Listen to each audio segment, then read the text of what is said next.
오늘은 우리가 장차 이루어 나가야 될 신앙의 목표이자 우리 교회의 비전을 나누는 시간입니다. 늘 그렇지만 교회의 비전을 나눌 때는 마음에 흥분이 됩니다. 감동이 되고요. 저의 그 거룩한 흥분과 감동이 우리 모두에게 동일하게 전해질 수 있기를 소망합니다. 금년 우레이가 말씀이면 충분합니다 라고 하는 표 아래 온 성도들이 말씀 묵상 힘쓰고 있는데요. 여러분, 이 말씀 묵상의 궁극적인 목표가 무엇일까요? 그렇게 목사님이 큐티를 강조하고 말씀을 묵상해야 됩니다 라고 이야기를 하는데, 그렇게 하는 궁극적인 목표에 대해서 여러분 한 번쯤 생각해 보셨는지요? 오늘 말씀의 제목이 대변해 줍니다. 제자가 되고 제자 삼기 위해서입니다. 따라할까요? 제자 되고 제자 삼자. 벌써 이런 말만 들어도 부담이 되는 분 계실지 몰라요.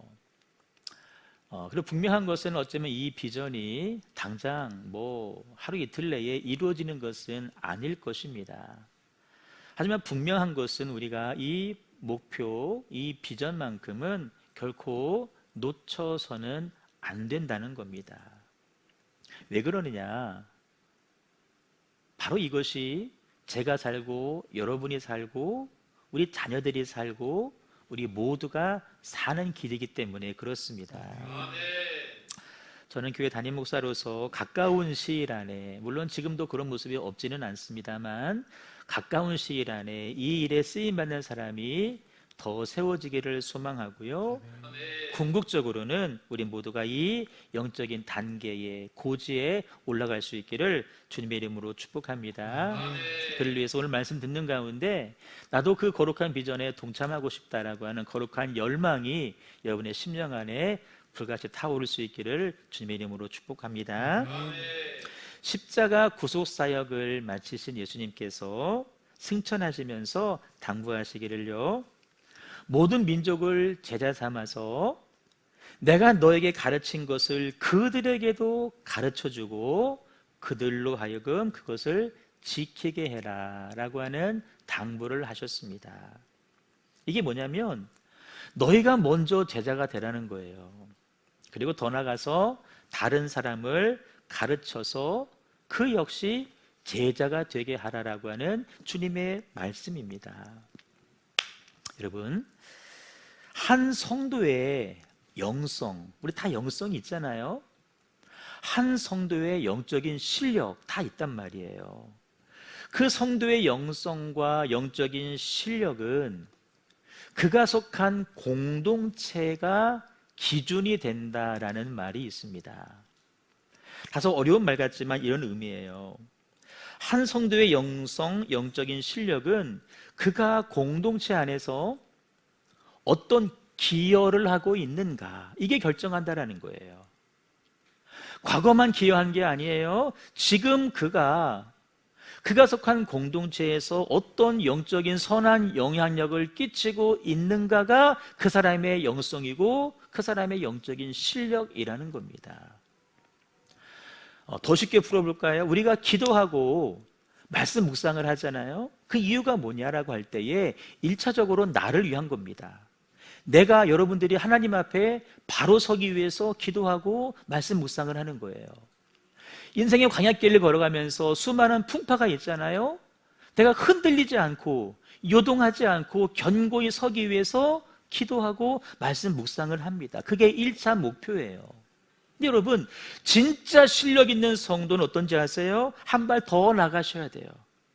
내가 속한 공동체와 거기에 속해 있는 사람들에게 뭐라 그랬어요? 선한 영향력, 영적인 기여를 하기 위해서 우리가 기도하고 우리가 말씀 묵상을 한다라는 거예요.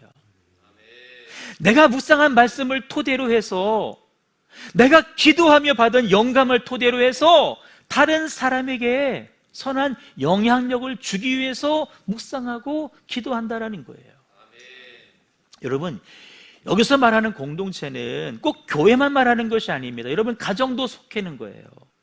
내 자녀에게요, 내 배우자에게요, 또 우리 교회에 속한 믿음이 나보다 연약한 성도에게 영적인 도움을 주어서 그 사람을 바로 세워가기 위해서 우리가 기도하고 묵상을 한다라는 거예요.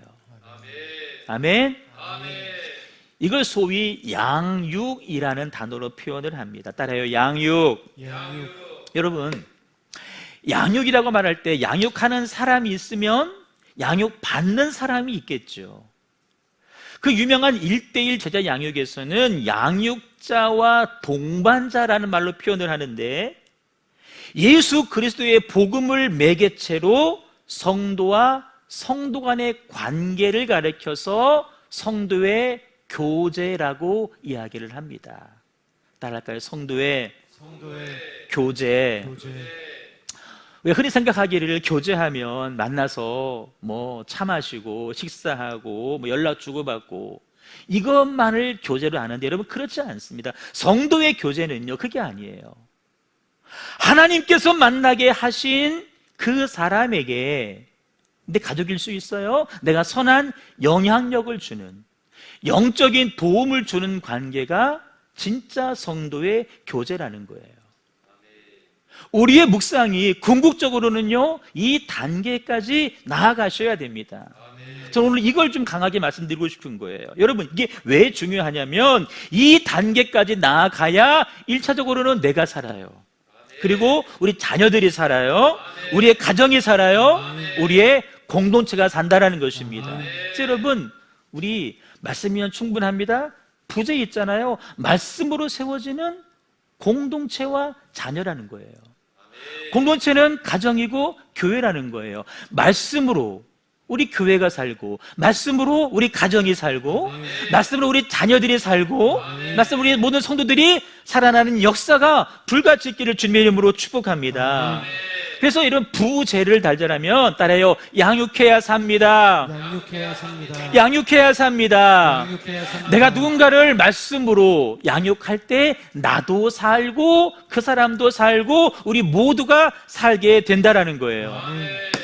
여러분, 양육은 절대 저 같은 목회자들만의 전유물이 아닙니다. 제가 다 할 수도 없어요. 아니, 설사 다 할 수 있어도 제가 다 하면 안 돼요. 여러분 각자가 기도와 말씀을 통해서 하나님 앞에 먼저 바로 서셔야 돼요. 먼저 제자가 되셔야 되고, 그 영성과 그 깨달음을 통해서 다른 성도와 신령한 영적인 교제를 통해서 그 사람을 세워가야 된다는 것입니다.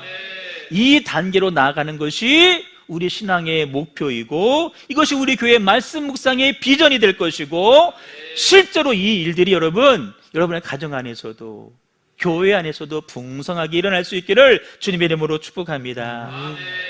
그런 의미에서 여러분, 성도는요 절대 가정과 교회라는 공동체를 떠나서는 존재할 수가 없어요. 우리는 이런 질문을 여러분 해보셔야 돼요. 나에게 공동체는 무엇인가?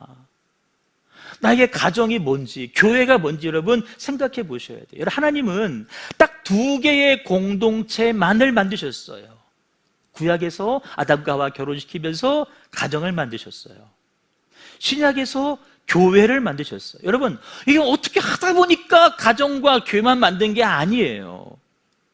하나님의 깊은 뜻, 영적인 원리가 그 안에 다 담겨 있다는 거예요. 성도는 가정과 교회라고 하는 공동체 안에서 신앙을 배우고 온전한 성도로 성장할 수가 있다라는 거예요. 여러분, 별개가 아닙니다.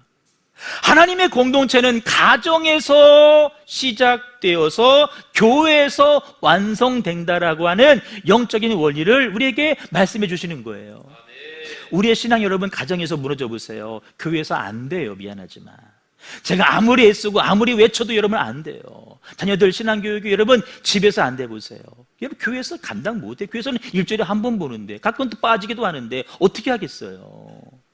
모여서 가정 안에서 말씀을 나누고 은혜를 나눌 때에, 하나님의 살아계심을 간증하며 고백할 때에 그 가정 안에 말씀의 기둥이 세워지고, 교회에서는 여러분 거기에 걸음 주는 거예요. 동기부여해 주는 거예요. 물어야 돼요. 나에게 가정은 뭐고 교회는 뭐냐? 그냥 남들처럼 세상 사람처럼 열심히 돈 벌어가지고 얘들을 학교 보내고 옷 사주고, 여러분 그게 가정이 아니에요. 어떻게 하나님의 자녀로 우리의 가정을, 자녀들을 길러갈 것이냐.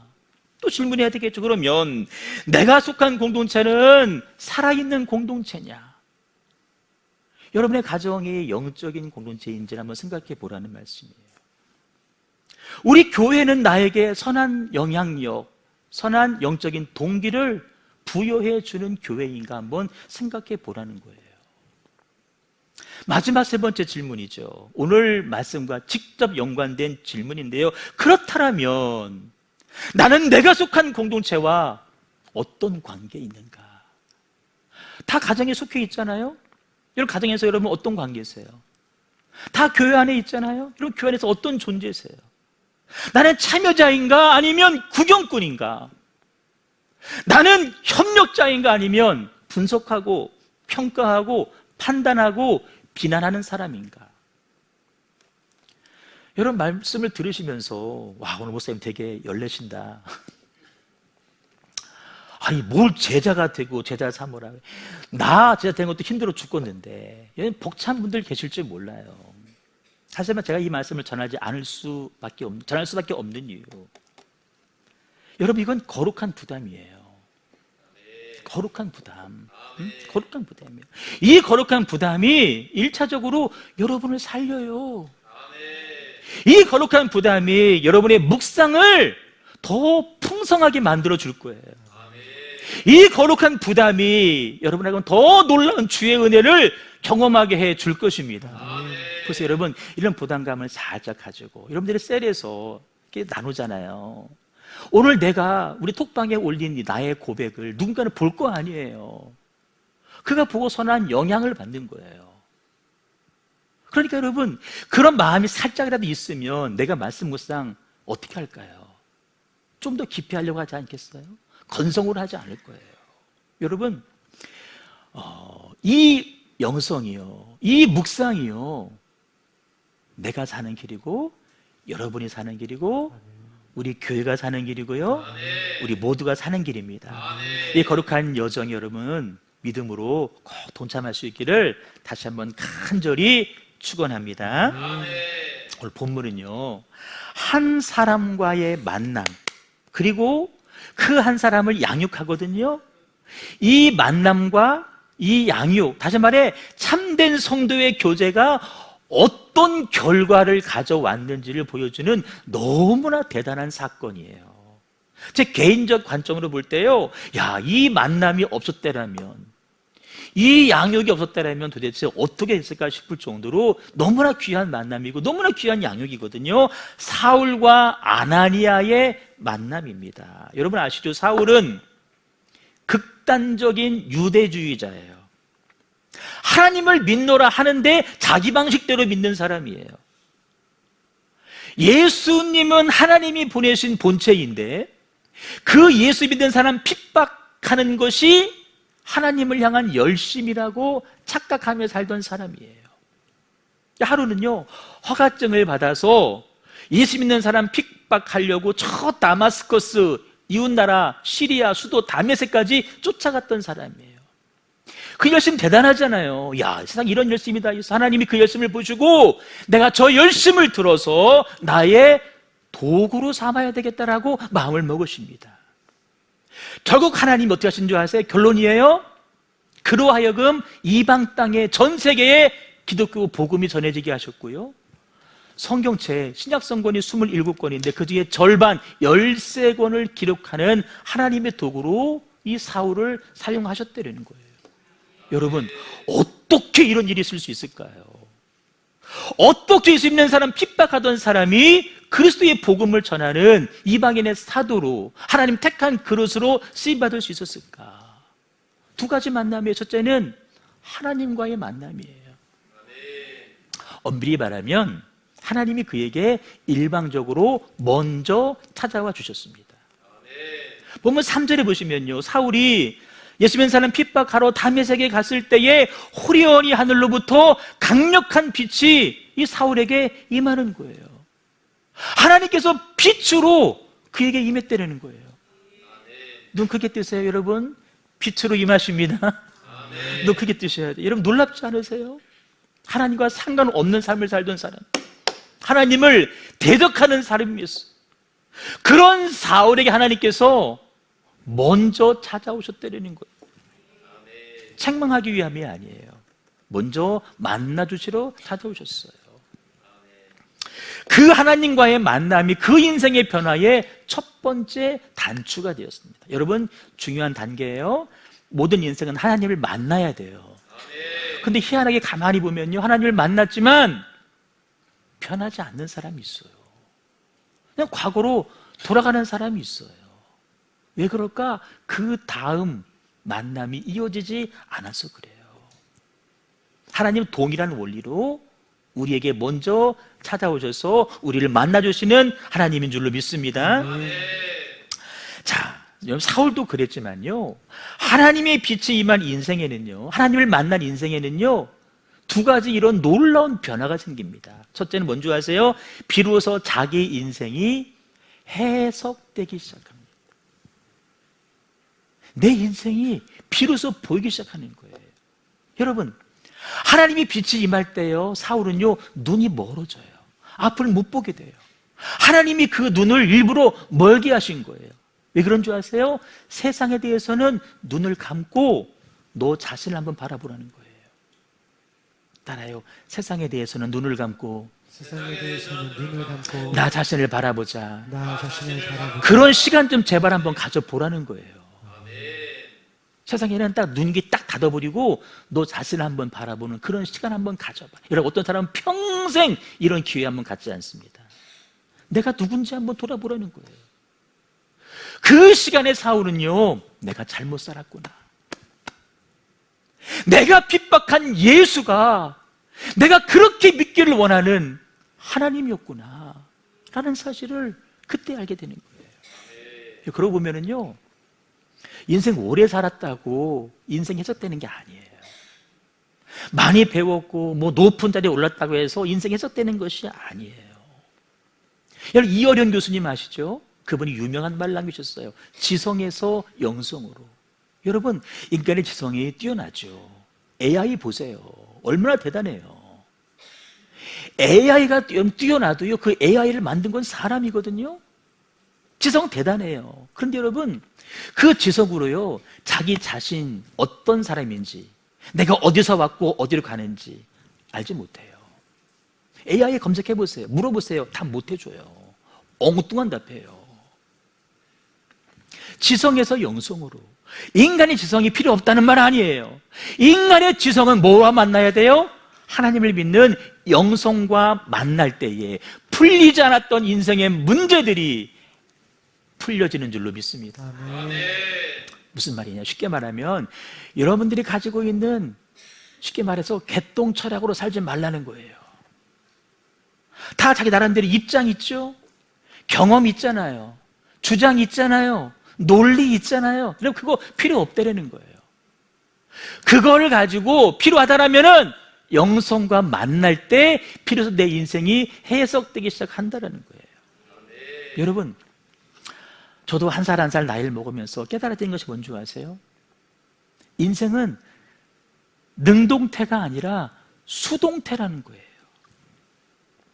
여기 어르신들 계신데 죄송해요. 제가 30대, 40대 때까지만 해도 전혀 깨닫지 못한 것들이 있어요. 제가 지금 50대 중반을 가고 있는데요, 제가 최근에 깨닫는 게 하는 게 뭐냐면 죽음이에요. 죽음. 여기 뭐 20대, 30대, 40대까지만 해도 죽음에 대해서 남 얘기 같고 그냥 장례 나면 조문 갔다 오는 게 다였을 거예요. 근데 여러분, 언젠가 그 의미를 생각하는 날이 분명히 와요. 우리가 사람이 돌아가시면 뭐라 그러죠? 소천하셨다라고 얘기해요. 소천하셨다. 그 말을 많이 썼는데 내가 한 번도 내 그 의미를 생각해 보지 않았어요. 어렴풋이 알기로는 장소를 의미하는 소자 써서 하늘천, 하늘에 가셨다, 이렇게 이해했어요. 소천했다, 하늘에 계시다. 이 말을 더 깊이 보면은 내가 하늘로 간 거예요. 내가 하늘로 간 거요. 내 힘으로 간 거예요. 여러분, 어느 날 이 소자가 장소 소자가 아닌 걸 제가 알게 됐어요. 사람이 소환하다, 부르다 말이 있잖아요. 이게 소천이에요. 하늘로 부르신 거예요.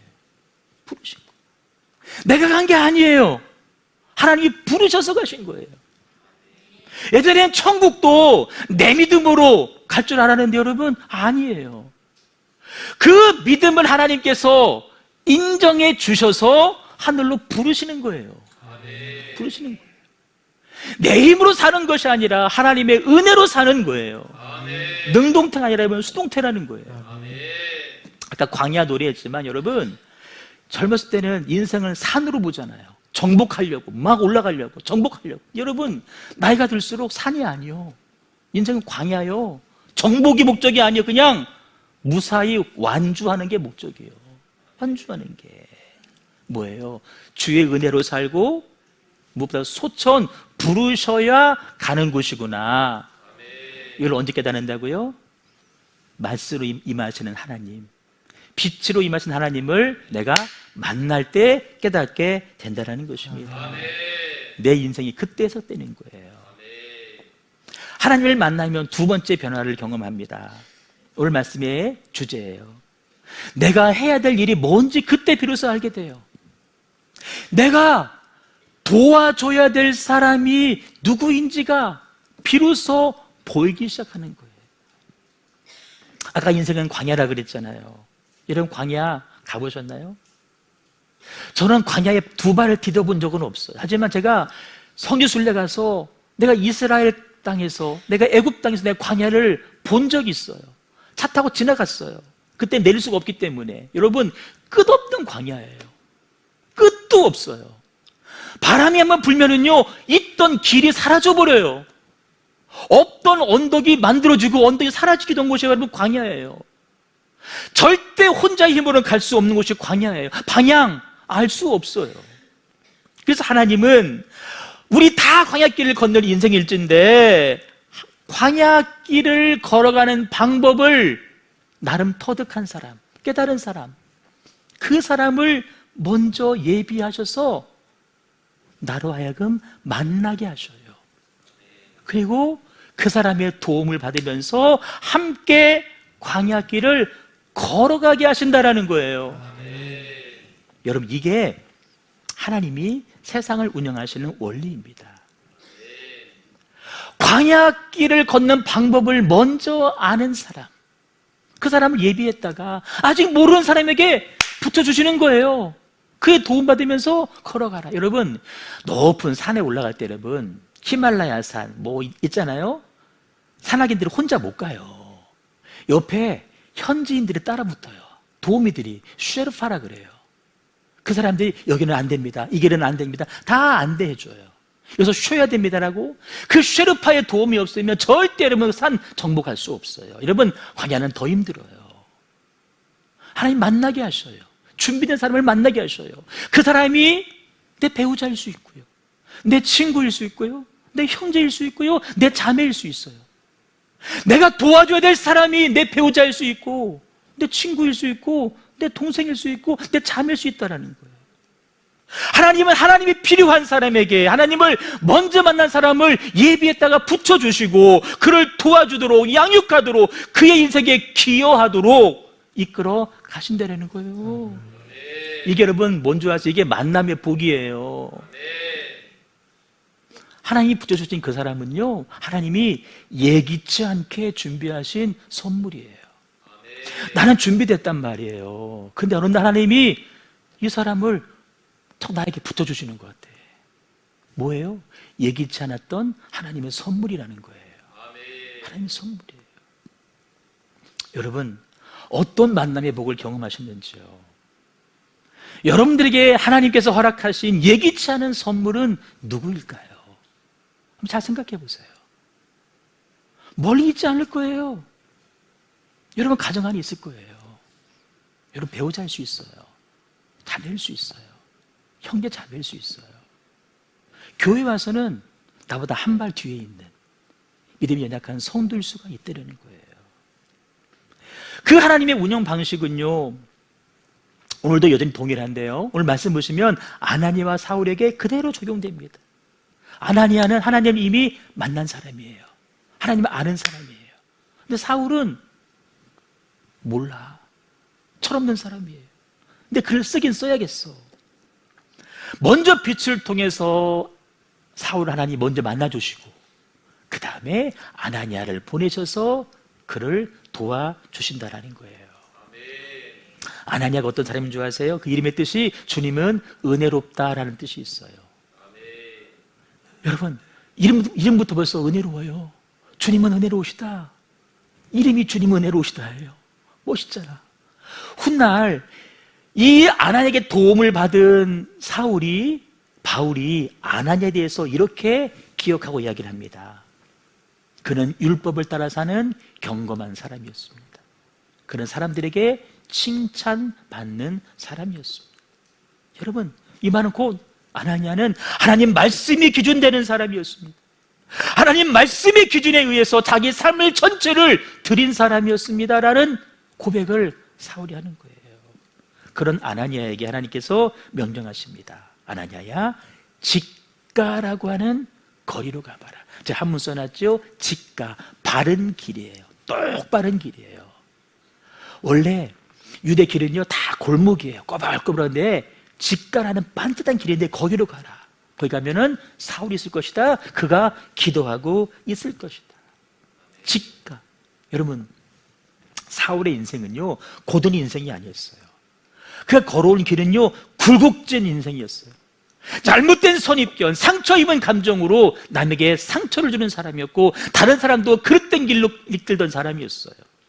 그런 그게 하나님께서 고든 길로 직가로 그를 데려가셨어요. 그리고 더 놀라운 것은 그런 사울에게 고든 마음, 하나님을 향해 구부러짐이 없는 정직한 영혼, 준비된 영혼, 하나님 말씀으로 기준이 되는 사람 아나니아를 붙이셔서 그 뒤틀릴 영혼을 치유해 가셨다라는 거예요.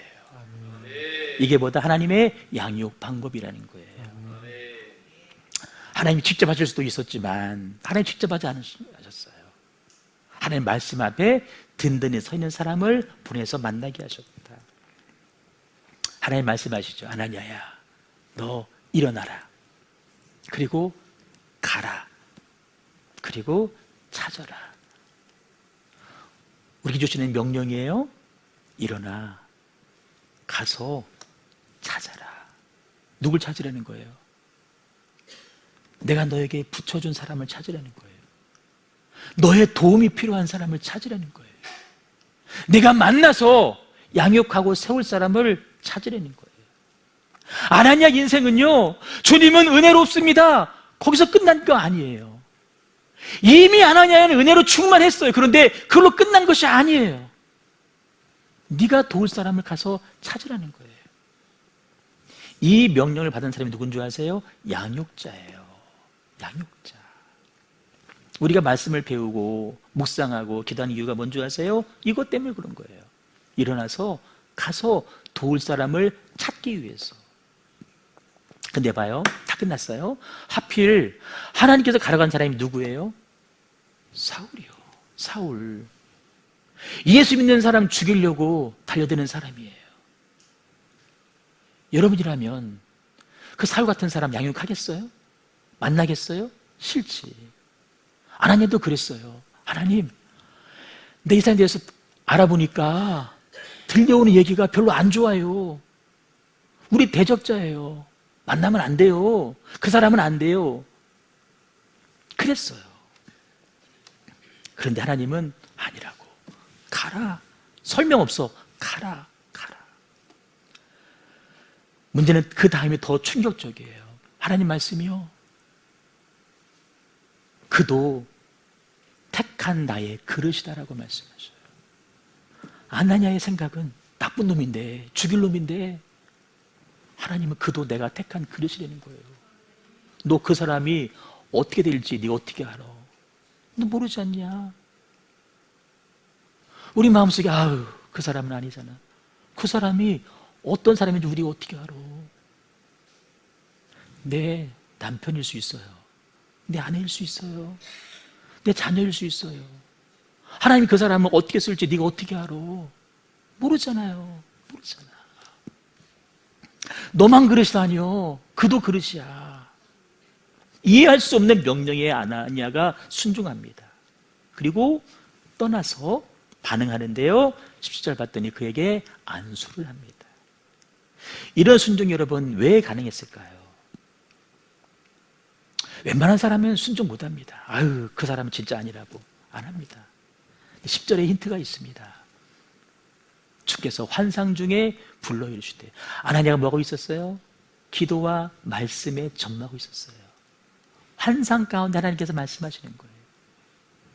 여러분, 우리 표 하나님이 사무엘 부르시잖아요. 사무엘아, 사무엘아. 사무엘은 들어요. 제사장은 못 듣는데 사무엘은 들어. 왜? 성전 안에 있었잖아요. 그때 들은 거예요. 아나니아도 기도하다가 듣는 거예요. 환상 중에 듣는 거예요. 더 놀라운 것은 그 성령께서요, 사울에게도 그가 기도하는 중이니라. 앞에 말씀 보시면요, 아나니아라는 사람이 너한테 올 거야 라고 성령께서 아나니아에게도 말씀해 주신다는 거예요. 아나니아가 왔습니다. 안수해요. 이렇게 말합니다. 내 형제 사울아. 형제 사울아. 여러분, 형제라는 말이요, 우리 교회 이름이 형제교회잖아요. 이건 그냥 이름이 아니에요. 이 형제라고 하는 단어 속에는요, 헬라어로 아델포스거든요. 아델포스. 아델포스란 단어는요, 여인의 자궁을 의미하는 델푸스라고 하는 단어에서 파생된 거예요. 형제 자매는 뭐예요? 다 똑같이 엄마 배에서 태어난 사람이잖아요. 형제란 말은요, 아델포스, 거기서 온 단어예요. 여러분, 당신과 나는 원수가 아니라 똑같이 어머니 배에서 태어난 형제 자매입니다. 영적인 가족입니다. 도무지 용서할 수 없는 사람인 줄 알았는데 우리는 복음 안에서 진짜 형제가 되었습니다. 따라요. 복음 안에서 우리는 형제입니다. 우리는 형제입니다. 아멘. 하나님 그걸 깨달은 거예요. 여러분, 이 만남이요, 이 사건이 초대교회를 완전히 뒤집어 놓는 거예요. 아나니아를 통해서 양육받은 사울이 나중에 어떻게 돼요? 말씀드렸잖아요. 이방 땅에 나가서 우리가 못하는 복음을 두고 나가는 거예요. 그가 성경을 열성을 기록하는 거예요. 18절 19절 봤더니요, 사울 눈에서 비늘 같은 것이 벗겨졌다 그랬어요. 우리 눈에 여러분 다 이거 씌었던 사람이에요. 일명 콩깍지 꼈던 사람이에요. 이게 씌어져 가지고 나를 제대로 보지 못하고 하나님을 제대로 보지 못하고 세상만 바라봤던 그런 삶을 살았는데, 여러분 그게 벗겨졌다는 거예요. 기도할 때 벗겨지는 거예요. 그런데 다시 보게 된지라 그랬어요. 다시 본다. 본다라는 동사는 블레포고 다시는 아나예요. 아나 블레포. 무슨 뜻인 줄 아세요? 땅만 바라보고 살았던 사울이 비로소 하늘을 바라보는 인생으로 바뀌어지게 됐다라는 거예요. 아멘. 땅만 바라보던 삶이 그 아나니아의 만남을 통해서, 그의 기도와 안수를 통해서, 그가 묵상한 말씀을 나눔을 통해서 하늘을 바라보는 인생으로 바뀌어지게 됐다라는 거예요. 여러분 주변에 늘 땅만 바라보는 사람 많이 있잖아요. 그렇죠? 그게 누구예요? 여러분 남편 아니에요? 아내 아니에요? 자녀들 아니에요? 그들이 하나님을 바라보는 사람으로 바뀌게 된다는 거예요. 누굴 통해서? 여러분을 통해서. 그런 일들이 일어날 수 있다는 거예요. 말씀을 정리해요. 여러분, 교회는요, 가정에는요, 두 종류의 사람이 필요합니다. 첫째는 자기의 약함을 드러낼 줄 아는 사람이에요. 나 약합니다. 약함을 드러낼 줄 아는 사람이 여러분 필요해요. 여러분 가정도 보세요. 교회도 보세요. 왜 싸워요? 왜 다퉈요? 서로 자기가 강하다고 믿기 때문에 다투는 거예요. 은혜를 받았다라고 하는 것은 여러분 강해지는 것이 아니에요. 약해지고 부드러워지는 거예요. 강해도요, 속으로 강한 거예요. 은혜 받은 것은 여러분, 내가 약함을 증거하기 위해서 은혜를 받는 거예요. 나이 들어서 약해지는 것이 아니에요. 은혜를 받아서 약해지는 거예요. 그 자기 약함을 드러낼 줄 아는 사람이 있을 때 우리의 가정에 살고 우리 교회가 사는 거예요. 여러분 가정 안에서 눈 크게 떠요. 엄마 아빠가 서로 강하다고 막 자기 주장하고 싸워보세요. 그 가정 뭐가 되겠어요?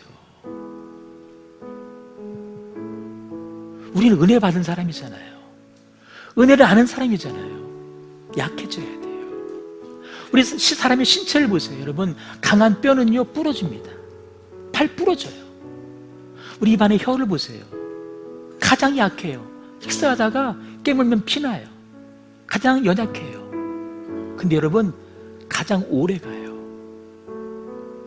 가장 오래 가요. 약한 게 오래 가는 거예요. 교회에는, 가정에는 약한 사람이 필요해요. 두 번째는요, 약하면 다냐? 아니요. 그 다른 사람의 약함을 세워줄 줄 아는 사람이 교회에 필요하고 가정 안에 필요한 거예요. 여러분, 그들의 약함을 지적하는 사람은 되게 많아요.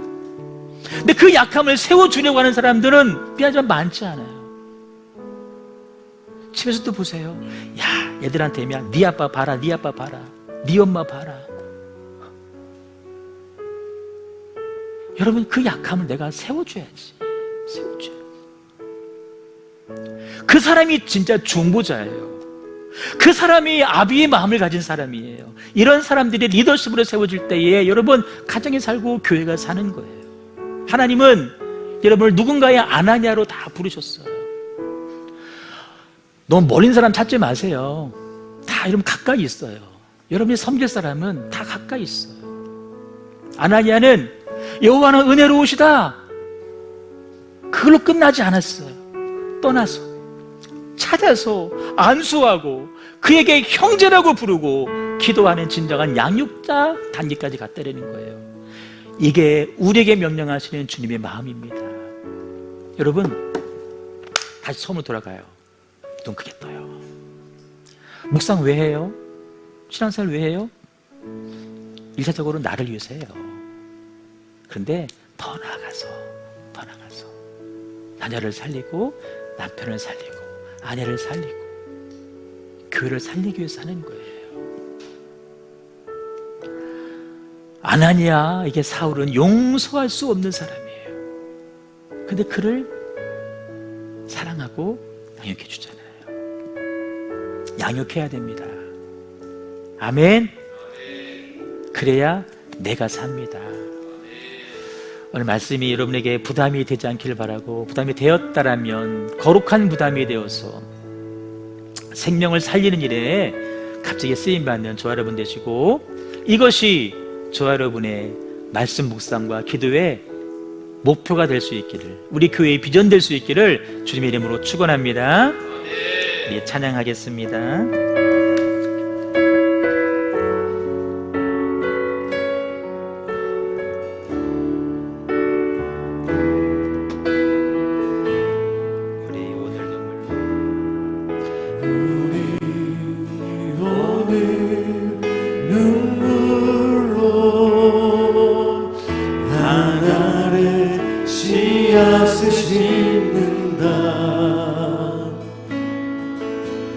꿈꿀 수 없어 무너진 가슴에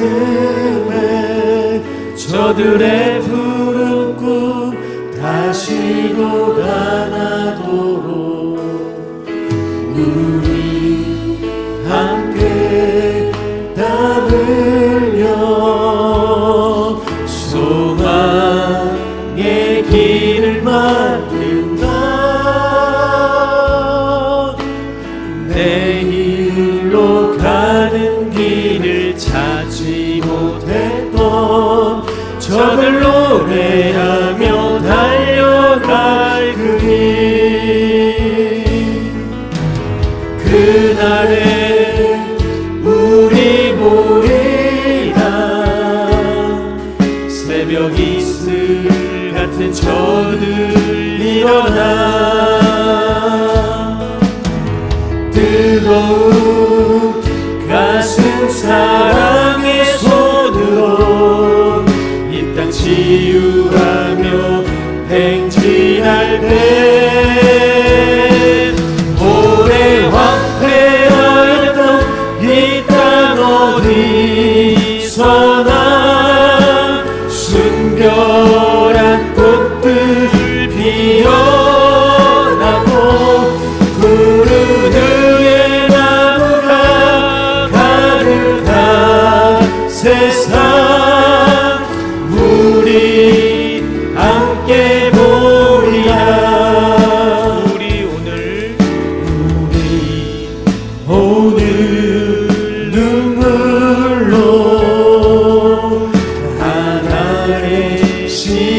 씨앗을 심는다.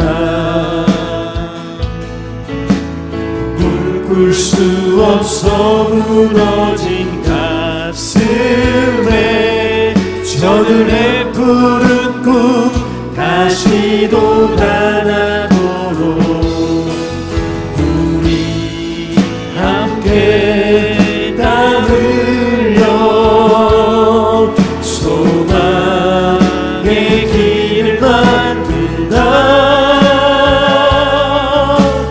내일로 가는 길을 찾지 못해도 저들 노래하며 달려갈 그림. 그날에 우리 보리라. 새벽 이슬 같은 저들 일어나. 뜨거운 가슴 사랑의 손으로 이 땅 치유하며 행진할 때 오래 황폐하였던 이 땅 어디서나 순결한 꽃들 피어나고 푸른 의의 나무가 가득한 세상 우리 함께 보리라. 그날에 우리 보리라. 그날에 우리 보리라. 새벽 이슬 같은 저들 일어나. 뜨거운 가슴 사랑의 손으로 이 땅 치유하며 행진할 때 오래 황폐하였던 이 땅 어디서나 순결한 꽃들 피어나고 푸른 의의 나무가 가득한 세상 우리 함께 보리라.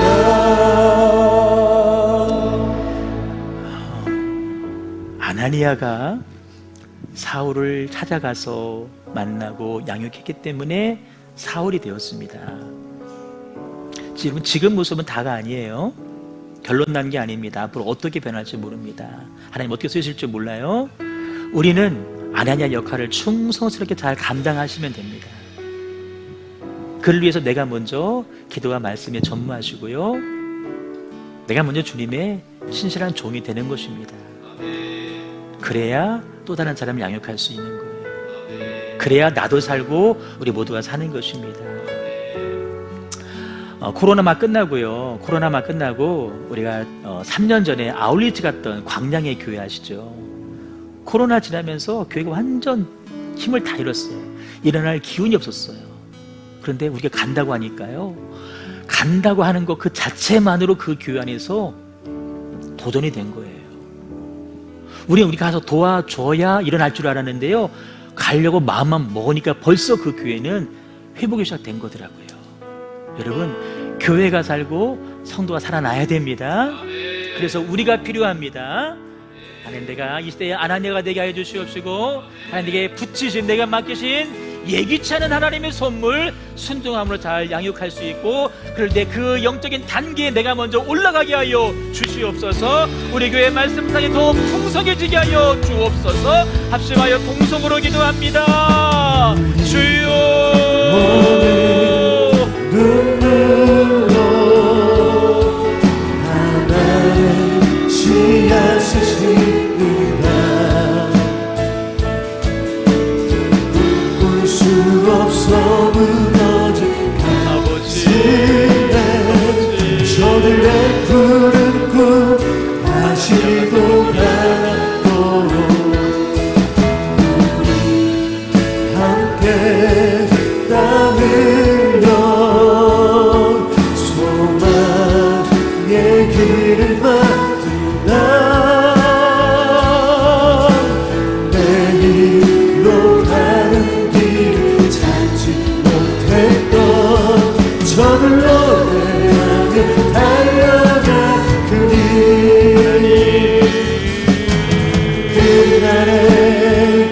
우리 보이라 새벽 이슬 같은 적이 일어나